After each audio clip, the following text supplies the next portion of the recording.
Assalamualaikum warahmatullahi wabarakatuh. Halo anak-anak semua, bagaimana kabar kalian hari ini? Bertemu kembali dengan Pak Hari di mata pelajaran prakarya.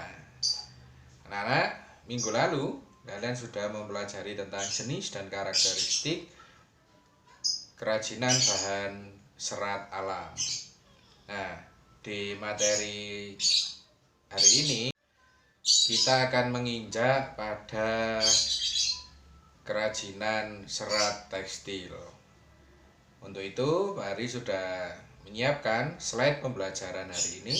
Silahkan simak, catat yang perlu kalian catat agar kalian punya pegangan. Selamat menyaksikan dan jangan lupa tugas berada di akhir video.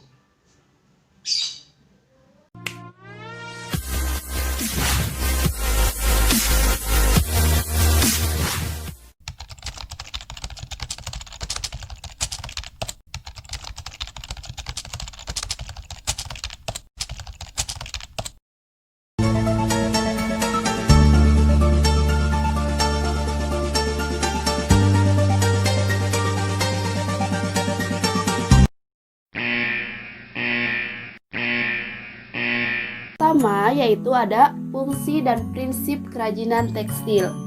Nah, untuk fungsi kerajinan tekstil ada 4. Yang pertama yaitu fungsi hias. Jadi kerajinan yang dibuat semata-mata sebagai hiasan pada suatu benda atau sebagai pajangan suatu ruang dan tidak memiliki makna tertentu selain menghias. Contohnya yaitu hiasan dinding. Kemudian fungsi yang kedua yaitu fungsi benda pakai.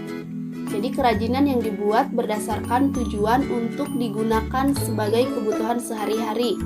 Contohnya yaitu busana, tas, dan aksesoris. Selanjutnya fungsi yang ketiga yaitu fungsi kelengkapan ritual. Jadi kerajinan yang mengandung simbol-simbol tertentu dan berfungsi sebagai benda magis berkaitan dengan kepercayaan dan spiritual. Contohnya ulos. Jadi ulos ini kain tenun yang dikenakan saat upacara pernikahan, pemakaman, dan pesta adat lainnya. Kemudian yang terakhir yaitu fungsi simbolik. Jadi kerajinan tekstil tradisional selain sebagai hiasan juga berfungsi melambangkan hal tertentu yang berhubungan dengan nilai spiritual. Contohnya tapestri, tenun, dan batik yang dibuat dengan motif simbolik. Nah, selain itu, kerajinan tekstil yang bertujuan sebagai fungsi hias dan fungsi pakai sama-sama memiliki nilai ekonomis. Kerajinan itu sendiri dapat menambah nilai jual suatu produk. Dan di bawah ini ditampilkan gambaran produk kerajinan tekstil yang membedakan antara kerajinan fungsi penghias dan kerajinan fungsi benda pakai.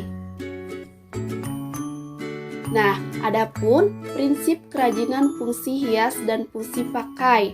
Di antaranya yang pertama yaitu keunikan bahan kerajinan. Yang kedua, keterampilan tangan.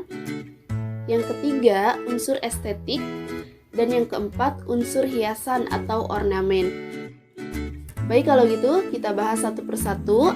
Yang pertama, keunikan bahan kerajinan. Karena sumber daya alam Indonesia tersedia sangat berlimpah, maka seorang pengrajin dapat memanfaatkan sumber daya alam tersebut sebagai bahan dasar kerajinan. Contohnya laut.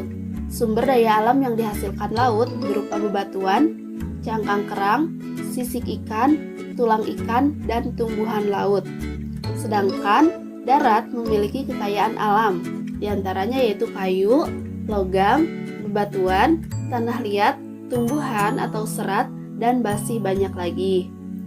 Nah, bahan dasar yang digunakan sebagai kerajinan dapat berasal dari bahan alam, bahan buatan, bahan limbah organik, dan bahan limbah anorganik. Semua bahan dapat diperoleh dari alam maupun diolah sendiri, bahkan hingga memanfaatkan bahan limbah yang ada di lingkungan sekitar. Tentu, seorang pengrajin hanya memerlukan kreativitas dan ketekunan untuk dapat menciptakan sebuah produk kerajinan yang dapat dinikmati banyak orang dan bernilai jual. Indonesia yang memiliki kekayaan alam yang beraneka ragam memberi inspirasi bagi pengrajin Indonesia untuk memanfaatkan bahan alam sebagai media atau bahan berkreasi. Kreativitas para pengrajin dan seniman sejak zaman prasejarah hingga kini dari generasi ke generasi dikerjakan secara turun-temurun hingga melahirkan karya kerajinan yang bersifat kedaerahan yang lazim disebut dengan istilah seni tradisional. Nah, dan setiap daerah memiliki ciri khas yang unik dan menarik sebagai identitas daerah setempat sesuai dengan bahan dasar kerajinan yang terkandung pada setiap daerah. Nah, dari semua macam bahan dasar untuk memproduksi kerajinan yang telah disebutkan di atas dapat digunakan sebagai kerajinan fungsi hias dan fungsi pakai. Dan adapun teknik yang digunakan dalam membuat kerajinan fungsi hias atau fungsi pakai diantaranya adalah teknik jahit untuk tekstil menggunakan alat mesin jahit, kemudian teknik ukir untuk kayu menggunakan alat pahat, teknik rajut untuk serat menggunakan alat hakpen, teknik sulam untuk serat dan pita menggunakan jarum, dan lain-lain. Dan di bawah ini berbagai alat untuk berbagai teknik yang digunakan dalam karya kerajinan. Selain itu, masih banyak lagi yang dapat dipelajari sendiri sesuai dengan kekhasan masing-masing daerah. Oleh sebab itu, kita harus mengenal berbagai teknik dan alat yang digunakan sesuai dengan bahan dasar yang digunakan. Baik, untuk selanjutnya, prinsip kerajinan fungsi hias dan fungsi pakai. Yang kedua yaitu keterampilan tangan. Seorang yang bekerja membuat produk-produk kerajinan umumnya disebut pengrajin. Pengrajin adalah seorang profesional yang bekerja secara konsisten, berkualitas tinggi dalam menciptakan sebuah produk. Dalam hal ini, sangat dibutuhkan keterampilan tangan dalam mengerjakan pekerjaan manual yang bersifat praktik, seperti halnya seorang mekanik. Teknologi hanya digunakan sebagai pendekatan yang membuat kerja lebih efisien, misalnya dengan alat-alat bantu kerja. Namun, tidak semata-mata semua pekerjaan kerajinan tekstil dapat dikerjakan dengan bantuan alat, meskipun dengan maksud agar dihasilkan produk kerajinan dengan jumlah banyak. Misalnya, batik tulis yang sepenuhnya dikerjakan secara manual. Sebagai pengrajin, dalam membuat produk kerajinan, pada umumnya memiliki satu konsep karya yang dapat diproduksi lebih dari satu produk. Banyaknya produk yang dibuat menyesuaikan dengan kebutuhan masyarakat. Penggarapan produk tersebut dapat dikerjakan oleh beberapa orang atau beberapa tenaga kerja.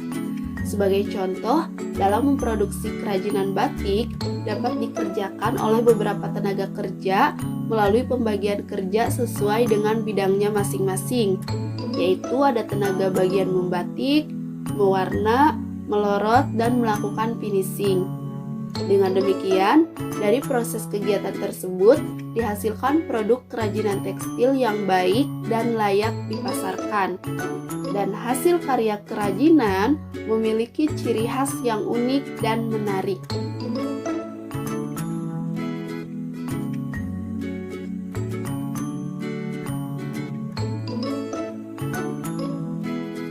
Dan untuk selanjutnya, prinsip kerajinan fungsi hias dan fungsi pakai yang ketiga yaitu unsur estetik.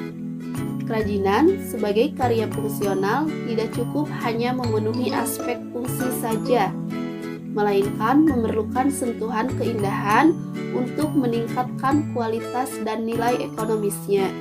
Nilai estetik dalam karya kerajinan fungsi hias dan fungsi pakai dilihat dari aspek bentuk, warna ragam hias, dan komposisi. Dari segi bentuk, disuguhkan keberaneka ragam bentuk sesuai fungsi, yaitu sebagai produk hiasan baik bentuk 2 atau 3 dimensi. Produk kerajinan tapestri dibentuk berdasarkan pada proporsi, komposisi, keseimbangan dan kesatuan, irama, serta pusat perhatian, sehingga dihasilkan produk kerajinan yang harmonis. Adapun fungsi warna sebagai penunjang keindahan dan juga sebagai perlambangan. Dan adanya unsur estetik pada karya kerajinan dapat meningkatkan citra produk kerajinan tersebut.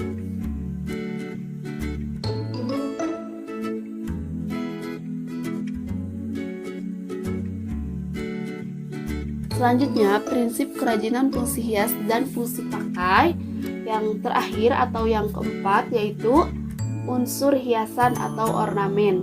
Unsur hiasan atau ornamen adalah unsur dekorasi yang dibuat dengan berbagai cara. Di antaranya dilukis, diukir, dan dicetak. Ada dua jenis cara penerapan unsur hiasan pada produk kerajinan. Yang pertama yaitu hiasan pada permukaan produk, yaitu hiasan yang dibuat setelah produk kerajinan selesai dibuat.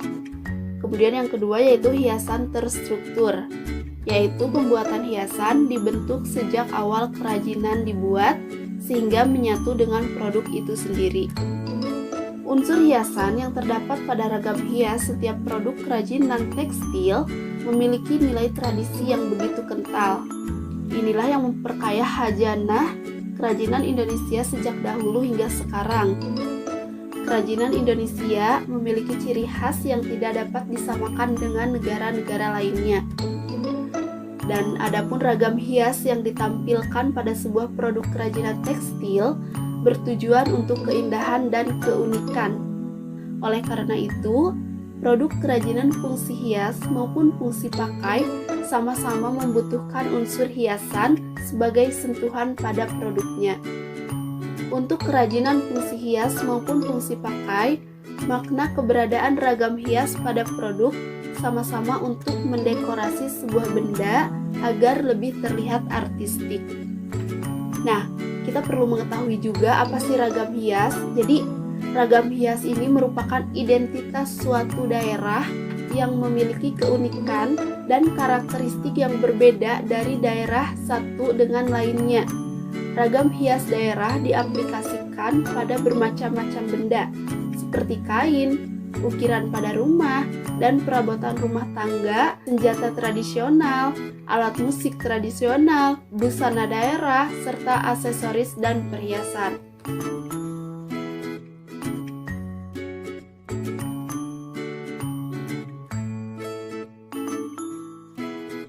Selanjutnya, jenis dan karakteristik tekstil. Nah, sebelum menentukan sebuah kerajinan, kita harus mengetahui jenis dan karakteristik dari kerajinan tekstil. Jenis rancangan sebuah kerajinan tekstil dapat diwujudkan dalam kesatuan bahan dan teknik. Dalam mendapatkan suatu produk kerajinan tekstil yang baik, memerlukan sebuah perencanaan yang di dalamnya terdapat kesatuan antara bahan yang digunakan dengan fungsi serta jenis benda yang dibuat. Kerumitan dalam pengerjaannya yaitu perpaduan yang seimbang, berlawanan, atau saling bertentangan yang menghasilkan nilai estetis pada benda tersebut. Adapun rancangan dalam pembuatan kerajinan tekstil juga perlu diperhatikan, yaitu berupa cara menentukan susunan dari garis, bentuk, warna, dan tekstur.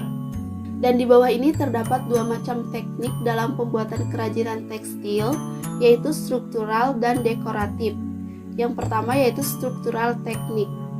Struktural adalah susunan dari garis, bentuk, warna, dan tekstur dari suatu kerajinan tekstil yang dibentuk dari bahan yang dijalin sesuai teknik pembuatannya. Misalnya, tas yang dibuat dengan teknik rajut. Kemudian yang kedua yaitu dekoratif teknik. Jadi dekoratif adalah sentuhan atau perlakuan yang diberikan pada permukaan busana yang memberikan efek visual dan memperindah penampilan. Misalnya tas, kain katun yang dijahit lalu diberi hiasan dengan sulam pita. Perlu diketahui bahwa pembuatan produk kerajinan tekstil yang dilakukan dengan kedua teknik ini memiliki karakteristik yang berbeda satu sama lainnya. Karakteristik struktural teknik memiliki kecenderungan lebih klasik, unik, rumit, dan detail. Karena bentuk kerajinan tekstil yang dibentuk langsung saat membuat. Sedangkan dekoratif teknik memiliki kecenderungan yang hanya menghias permukaan sebuah benda.